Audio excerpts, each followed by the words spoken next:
దీక్షిత్, ఇన్నాళ్ళు నేనేమనుకుంటూ వచ్చాను అది ఈ అర్ధరాత్రి ఆ భయంకరమైన దృశ్యాన్ని చూశాక నా అభిప్రాయాన్ని మార్చుకున్నాను.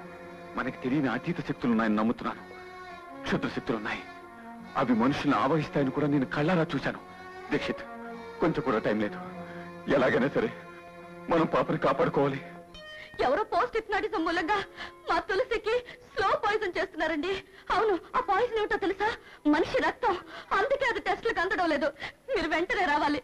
కాదు, మీరు ఇప్పుడే రావాలి ప్రొఫెసర్ గారు, ప్లీజ్. వస్తున్నా.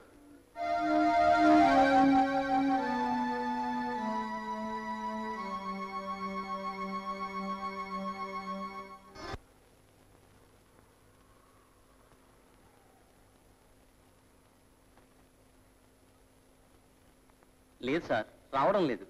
మరోసారి ప్రయత్నించు. చూడు, వచ్చేదైతే ఈ పాటికే వచ్చి ఉండాలి ఆత్మ. ఎందుకు రావడం లేదు? మనం అడుగుతున్నది భయంకర క్షుద్రదేవతల విషయం, అందుకే ప్రేతాత్మ రావడం లేదు. ఏం చేద్దామంటారు? కాశ్మీరా గురించి తెలుసుకుంటాను. నా తులసిని ఎలాగైనా సరే నేను బ్రతికించుకుంటాను.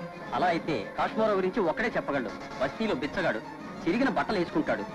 ఈ విద్యలో అతను సిద్ధహస్తుడు. అతని పేరు సంతాన ఫకీర్.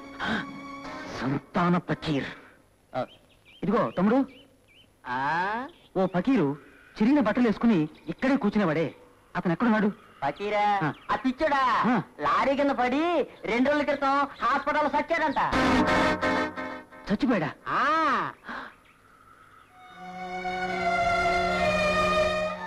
ఏం చేద్దాం? దీక్షిత్, హాస్పిటల్కి వెళ్తాం. అంతేనంటావా?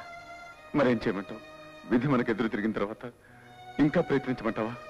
పద, హాస్పిటల్కి వెళ్తాం. ఈ చివరి క్షణాలైనా తులసి దగ్గర గడపాలి. కమాన్.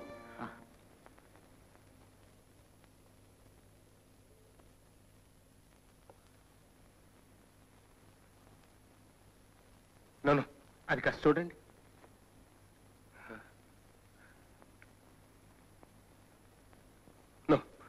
ఇది కోమ కాదు, ఇది కోమ కాదు.